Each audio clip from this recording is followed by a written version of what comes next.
不能喝酒。你古巴，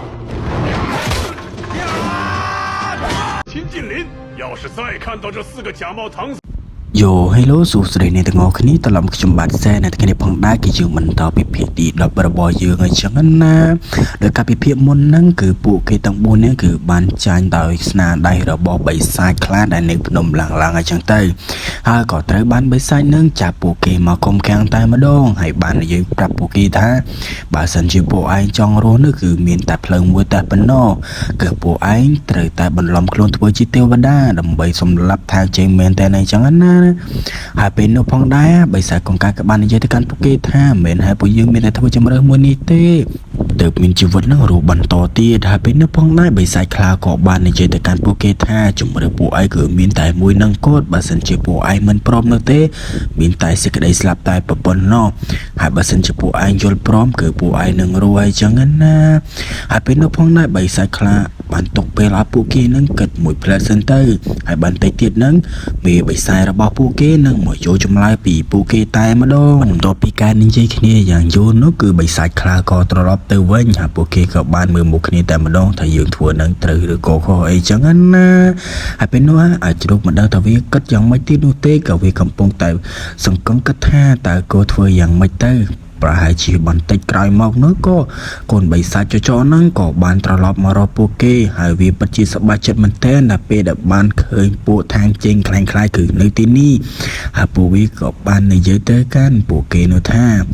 សូមអ្នកទាំងអស់គ្នាជួយពួកគេផងពីព្រោះអីពេលនេះបងប្រុសរបស់គេត្រូវបានសុនអូកុងខ្លាំងៗហ្នឹងសម្លាប់ចោលបាត់ទៅហើយគេមកសនំពយំអង្វរតែម្ដងតែពេលនោះអ្នកទាំងអស់គ្នារឿងឯមិននឹកស្មានដល់តែកាន់កូនបិសាចចចនោះថាពួកគេនេះមិនមែនគឺជាសុនអូកុងមែនទេនោះទេពួកគេគឺជាសុនអូកុងខ្លាំងៗដែលបន្លំខ្លួនដើម្បីទៅយកកំពីធរអីចឹងណាប៉ុន្តែកូនចចនោះក៏បាននិយាយទៅកាន់ពួកគេថាវាមិនជាបញ្ហានោះទេឲ្យតែទាំងអស់គ្នាព្រមជួយគេអីចឹងទៅហើយពេលនោះផងដែរអាចជ្រុកក៏បាននិយាយថាយើងគ្មានសមត្ថភាពនោះទេសូមឯងត្រអ្នកផ្សេងទៅហើយយើងសូមបញ្ជាក់ប្រាប់ឯងថាកង្កែបនេះវាគឺជាកង្កែបនោះទេហើយចំណែកអានេះមិនមែនជាអាសាទេគឺពួកយើងបន្លំយកពុកមាត់អីចឹងទៅអ្នកទាំងអស់គ្នាហើយពេលនោះផងដែរកូនបិសាចនោះគឺវាពិតជាសោកស្ដាយមែនទែនប៉ុន្តែ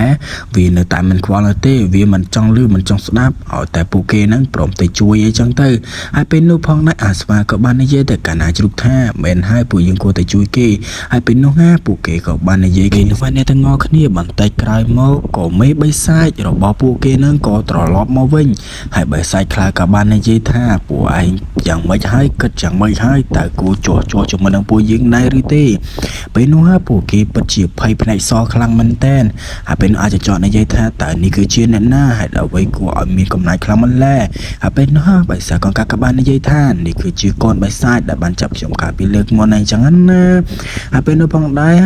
បិសាចចោទក៏បាននិយាយថាតើពួកឯងគិតយ៉ាងម៉េចគួរតែចុះបញ្ចុះជាមួយនឹងពួកគេដែរឬក៏យ៉ាងណាពេលនោះបិសាចចោទក៏បាននិយាយបន្តទៀតថាឯងមិនគួរចុះជាមួយនឹងពួកគេនោះទេស្រាប់តែពេលនោះមេបិសាចក៏បានឲ្យកូនចៅនឹងចាប់ជាមួយនឹងកូនចចហ្នឹងទៅក្រៅតែម្ដងហើយពេលនោះមុននឹងគេត្រឡប់ទៅខាងក្រៅក៏បាននិយាយថាពួកឯងត្រូវតែជួយយើងពួកឯងមិនអាចនិយាយធ្វើបែបនេះបាននោះទេពួកឯងគឺជាសុនអូខុងហើយមិនមែនជាមនុស្ស fake អូខុងនោះឡើយហើយពេលនោះផងដែរដែលទាំងអស់គ្នាជ្រុករបស់យើងហ្នឹងក៏បាននិយាយទៅកាន់មេបិសាចនោះថាពួកយើងទាំងពីរនឹងចោះចូលជាមួយនឹងលោកម្ចាស់ហើយពួកយើងនឹងសម្រាប់គ្រូថាជេងអីចឹងណាអ្នកទាំងអស់គ្នាហើយពេលនោះផងដែរបិសាចហ្នឹងក៏បានអង្គុយចុះហើយនិយាយជាមួយនឹងពួកគេតែម្ដងពួកឯងគ្មានជំរឿអ្វីផ្សេងនោះទេគឺមានតែចោះចូលជាមួយនឹងយើងដើម្បីសម្រាប់ជាមួយនឹងគ្រូថាជេងនោះផងដែរបិសាចកង្កែបក៏បាននិយាយទៅកាន់មេបិសាចនោះថាវាមិនជាបញ្ហានោះទេគ្រាន់តែខ្លាយខ្លួនទៅជាទេវតាខ្លាំងៗដើម្បីសម្រាប់ជាមួយនឹងគ្រូថាងជេងក៏ដូចជាសុនអូខុងអញ្ចឹងនោះហើយពេលនោះផងដែរអាមេបិសាចក៏បាននិយាយតែកាន់ពួកគេថាអញ្ចឹងគឺល្អណាស់ជំរឿគឺមានតែប៉ុណ្្នឹងទេឯងគ្រាន់តែពាក់សម្លៀកបំពាក់ដែលជាសម្លៀកបំពាក់របស់ទេវតានេះទៅឯងនឹងខ្លាចទៅជាទេវតាហើយអ្នកទាំងអស់គ្នាហើយពេលនោះផងដែរពួកគេនិយាយគ្នាបន្តទៀតអញ្ចឹងណាពេលនោះបិសាចកង្កែបក៏បានតែយកសម្លៀកបំពាក់ដែលមេបិសាចនឹងរៀបចំឲ្យហើយក៏អាចជ្រុលនឹងក៏ដើរទៅដូចគ្នាពេលនោះអាស្វាក៏បាននិយាយទៅកាលណាជ្រុកថាកុំធ្វើបែបនេះអីអាជ្រុកក៏វាសុំទោសដែរប៉ុន្តែវាគឺជាជំរឿមួយទៅហើយអាស្វាក៏បាននិយាយថាយើងយល់ ប្រមតាមអញហើយមិនគួរណាឯងធ្វើបែបនេះនោះទេ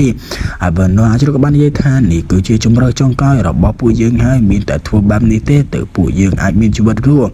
អាចក៏បាននិយាយទីថាកាលពីដំបូងយើងក៏ចង់សម្លាប់គ្រូថាជាងនេះគ្នាប៉ុន្តែយើងគ្មានសមត្ថភាពឥឡូវយើងមានមេអីចឹងណាហើយពេលនោះផងដែរមិត្តភ័ក្តិរបស់អាស្វាក៏ទៅតាមពួកគេដែរហើយបិសាចកង្កែបក៏បានជាសំលៀកបំពាក់នោះមកពាក់តែម្ដងហើយមានកង្កែបក៏បាននិយាយថាហើយយកមកពាក់ឲ្យដើមមកជិតយើងមកយើងនឹងឲ្យអញខ្លាចជាទេវតាតែម្ដងស្រាប់តែពេលនោះមីបិសាចក៏បានប្រាថ្នាមកពលឲ្យពួកគេនឹងខ្លាចទៅជាទេវតាពេលនោះអ្នកទាំងអស់គ្នាបិសាចកង្កែបក៏បានខ្លាចជាទេវតាតែម្ដងហើយគេមិននឹកស្មានថាពេលដែលពាក់របស់មកក៏ដូចជាសម្លៀកបំពាក់នេះទៅគេពិតជាខ្លាចជាទេវតាពិតប្រាកដមែនអញ្ចឹងណាហើយពេលនោះផងដែរគេក៏ទៅតាំងខ្លួនធ្វើជាទេវតាពិតប្រាកដមែនហើយពេលនោះអាចក៏ដូចជាមិត្តភ័ក្តិរបស់គេក៏បានខ្លាចជាទេវតាដូចគ្នាផងដែរហើយពួកគេក៏បានទៅឈរតាំងខ្លួនធ្វើជាទេវតាអីចឹងទៅក៏ប៉ុន្តែមិត្តភ័ក្តិរបស់គេមួយទៀតគឺអាស្វាគឺមិនយល់ព្រមធ្វើទៅតាមពួកគេនោះទេហើយមេបិសាចនោះក៏បានសួរបញ្ជាក់ទៀតថាតើឯងធ្វើជាទេវតាដែរឬទេហើយមិត្តភ័ក្តិរបស់គេហ្នឹងក៏មកបញ្ចុះបញ្ចូលដូចគ្នាក៏ប៉ុន្តែអាស្វានៅតែមិននិយាយអ្វីទាំងអស់ចម្រិតរបស់គេតែមួយគត់គឺគេចង់ខ្លាយទៅជាព្រះដែលមានជីវិតអមតៈហើយមិនចង់ធ្វើបែបនេះនោះទេក៏ប៉ុន្តែពេលនោះផងដែរមេបិសាចក៏បាននិយាយប្រាប់គេថាបើឯងមិនធ្វើបែបនេះទេចម្រិតរបស់ឯងគឺមានតែស្លាប់តែប៉ុណ្ណោះចំណែកមិត្តភ័ក្តិរបស់គេពេលដែលឃើញបែបនេះពិតជាអាណិតទៅកាន់អាស្វាខ្លាំងមែនតើអាស្វាក៏បាននិយាយថាយើងមិនខ្លាចស្លាប់នោះទេយើងគឺជាសុនអ៊ូខុងគេនៅតែតាំងខ្លួនរបស់គេថាគឺជាសុនអ៊ូខុងដដែលពេលនោះធ្វើឲ្យមេបិសាចពិតជាខឹងខ្លាំងមែនតើក៏បានប្រាប់ទៅកាន់កូនចៅរបស់គេថាចាប់អាបិសាចស្វានេះទៅដើម្បីប្រហារជីវិតអីចឹងណាហើយពេលនោះផងដែរអាមេបិសាចក៏បានចាប់ជាមួយនឹងអាស្វារបស់យើងនេះគឺទៅប្រហារជីវិតតែម្ដងហើយពេលនោះមិត្តភ័ក្តិរបស់គេក៏ចង់ជួយដែរក៏ប៉ុន្តែពួកគេគ្មានសមត្ថភាពដើម្បីនឹងជួយអាស្វានោះទេហើយស្រាប់តែពេលនោះពួកគេមិនដឹងគួរធ្វើយ៉ាងម៉េចឡើយគឺមានតែបណ្ដោយទៅតាមនឹងប៉ុន្តែរឿងនៅនឹកស្មានមិនដល់នោះមិត្តភ័ក្តិរបស់អាស្វាក៏បាននិយាយថាយើងមិនយល់ព្រមនៅសោយសុខដើម្បីឃើញមិត្តភ័ក្តិរបស់យើងទៅស្លាប់បែបនេះនោះទេហើយយើងក៏មិនព្រមធ្វើជាទេវតាទៀតនោះដែរហើយយើងនឹងទៅជួបមិត្តភ័ក្តិរបស់យើងមកជាមួយពួកឯងយើងពិតជាខកចិត្តខ្លាំងមែនតើណាពួកឯងធ្វើបែបនេះពេលនោះផងដែរបិសាចមួយនោះក៏បានដករបាំងមកក៏ដូចជាសំលៀកបំពាក់ដែលជាទេវតាហើយដើរចេញពីពួកគេហើយបាននិយាយថាយើងមិនគួរណាជឿពួកឯងនោះទេយើងបានណែនាំមិត្តភ័ក្តិរបស់យើងដើម្បីឲ្យពួកឯងស្គាល់ដើម្បីពួកយើងទៅចម្លងធម៌ទាំងអស់គ្នាតែលទ្ធផលទៅជាយ៉ាងណាគឺពួកឯងបានជាចោះចូលជាមួយនឹងបិសាចដើម្បីសម្លាប់គ្រូທາງជេងហើយពួកឯងមិនខ្វល់ពីមិត្តភ័ក្តិរបស់យើងទេអញ្ចឹងទុកឲ្យយើងដើរទៅម្នាក់ឯងដើម្បីទៅសង្គ្រោះមិត្តភ័ក្តិរបស់យើងពេលនោះផងដែរបិសាចកង្កែបក៏ដូចជាបិសាចជ្រូកក៏បានរៀបរៀងគេដែរក៏ប៉ុន្តែឆន្ទៈរបស់គេគឺទៅជួយមិត្តភ័ក្តិរបស់គេ